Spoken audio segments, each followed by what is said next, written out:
everyone, and today we shall be explaining how Germany managed to last for 4 years in World War I. So first off, just look at Germany and Europe. Quite big, right? There's some ethnic French people here in Alsace-Lorraine, Poles, probably even Danes. Okay, but you see, there were some German colonies that were able to last. Like over here, German East Africa. Cameroon managed to last the second longest, however it inevitably fell. Togoland, very inefficient. But you see here, German Namibia, it pretty much just fell to South Africa, British puppet. Tanzania was the longest lasting German colony, only surrendering in 1918. These lands were seized by the Brits. Japan took a lot of islands, and Qingdao. But you see, Germany somehow managed to nearly capture Paris.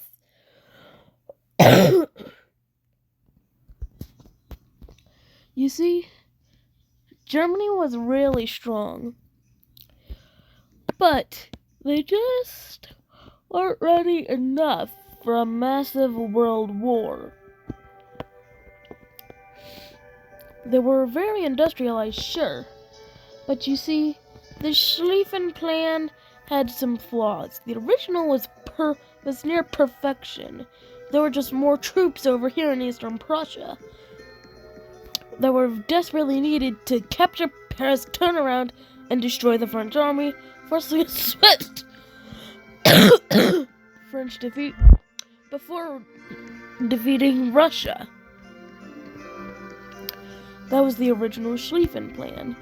But the real-life Schlieffen Plan failed, resulting in trench warfare, which ended up putting Germany on a two-front war. And we shall discuss Central Powers and Entente. Okay? This episode is about Germany and how they possibly could have actually did it, and how they held out. You see, before the USA got involved, France and Britain were almost at the breaking point, whilst the Russians broke out into civil war, which also helped the Ottomans and Austrians.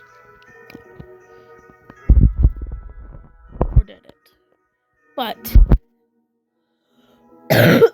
without Russia in the war, Germany's main focus was to capture Paris and force the surrendering of the Entente powers.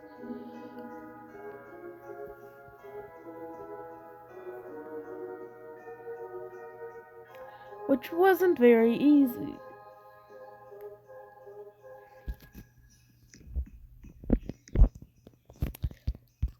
As eventually Greece got involved, putting pressure on the Bulgarians and Austrians. Italy too was involved, putting even more pressure on Austria, even though without Russia, Austria had more forces to put on against Greece and Italy.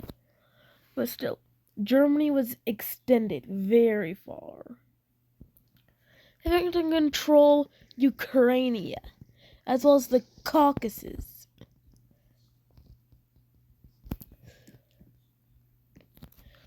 And when America joined, 100-day offensive, causing Germany to collapse into the Weimar Republic. Kaiser Wilhelm II abdicated, and in the peace deal, Germany lost their colonies. The Central Powers consisted of Germany, Austria, Bulgaria, and the Ottoman Empire.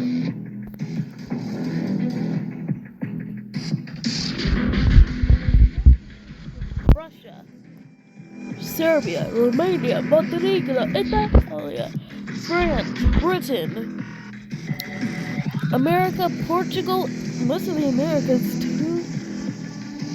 So yeah, as well as Greece. So yeah, it was impossible. And then there were rebellions in Hijaz, which is Saudi Arabia,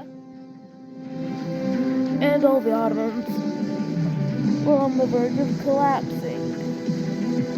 When they finally did, that was after the Bulgarians surrendered, causing the Ottomans to surrender, causing Austria, and then Austria-Hungary surrenders, and finally Germany surrenders after a long, brutal war.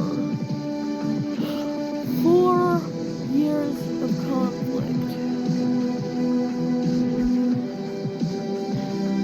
consisting of the entire world. Only one World War II, lasting for 6 years.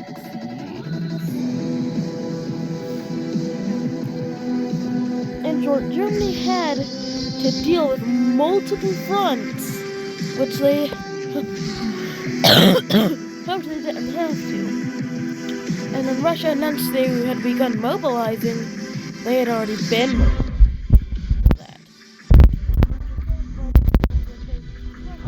However, they were beaten back. And the reason that the plan to capture Paris and turn around failed was because of overextension. You never want your forces overextended, because that will leave a gap, which the enemies will then exploit, which could mean encirclement. The trench warfare was brutal, but then there were all the blasts from underneath. Not from the air, but from tunnelers, digging underneath the ground and blowing up the enemy's trenches. It was brutal. At the start, it was just Germany doing it, before some British sewer people got involved and started blowing up German trenches more.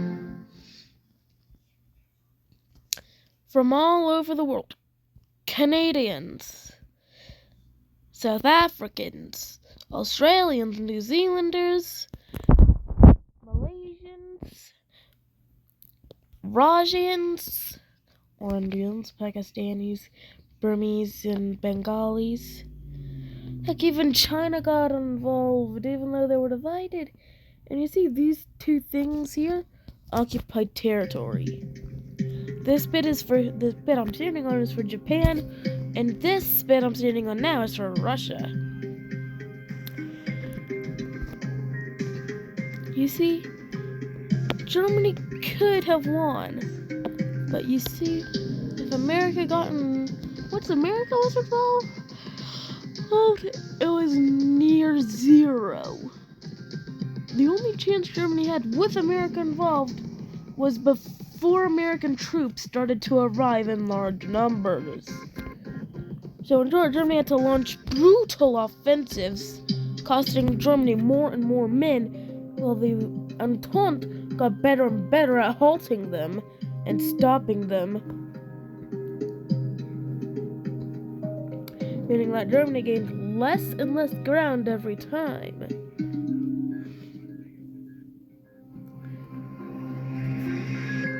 And after the collapse of Austria-Hungary, that was about it for Germany. Soon they were laying in a pool of their own blood, defeated by the Entente powers. German colonies were carved up, Poland gained independence, and the Polish corridor, Lithuania gained Memel, Denmark gained part of northern Schleswig, France annexed Alsace-Lorraine, and Belgium annexed it.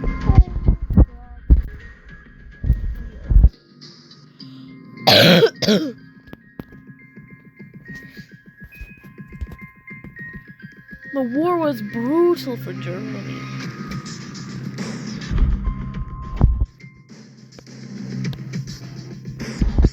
German colony fell.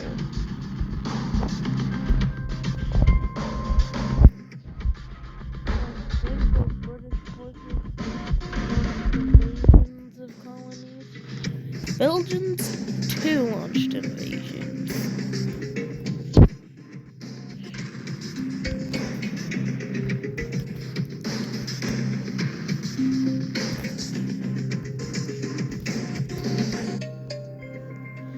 Belgium and Britannica occupied German Africa along with the French.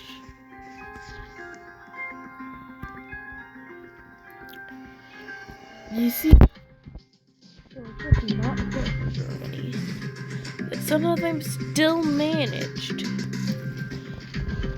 what I'm doing is I'm outlining the gains of the various nations in Africa or all of Germany's colonies.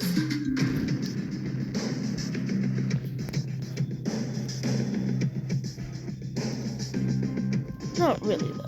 That was just like the zones of occupation and stuff. However, if Germany won, then they would have annexed all of this, even pushed the French border back. They would have annexed part of Belgium. They would have created Mittelafrika. As well, the Brits would have been crippled. In short, if the Germans had won, well, the world would be very different. As Germany would have created Mittelafrika, which consisted of a lot of Franco-British colonies along with all of the former German ones.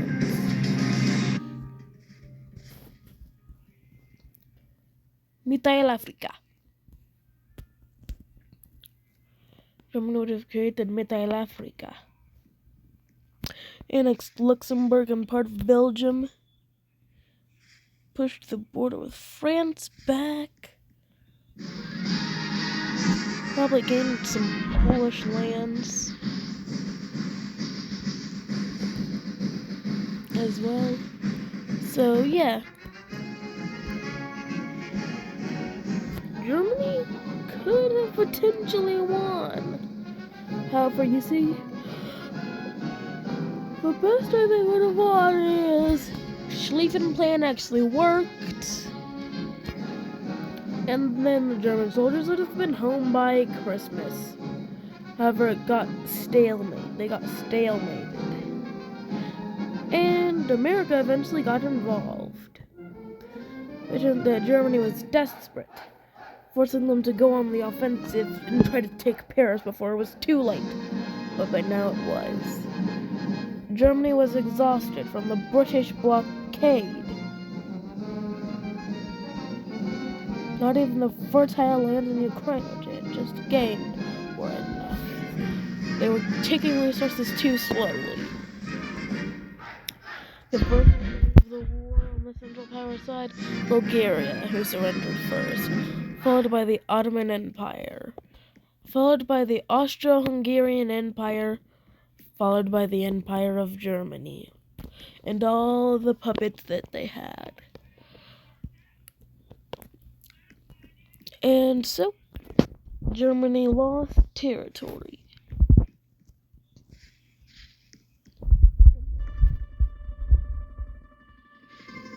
Germany was laying in a pool of blood. Germany was laying in a pool of their own blood. Humiliated, devastated, destroyed forever. Or so the Entente thought. They didn't know that Germany still had spirit left in them. There were some angry for the defeat. One more angry than the rest. One who would take over and launch the world into another war. Anyway, that's all for Germany Central Powers. If you enjoy this soon-to-be series, like and subscribe if you want to, and tell me in the comments if you like this. Or don't, I don't really care. See y'all later!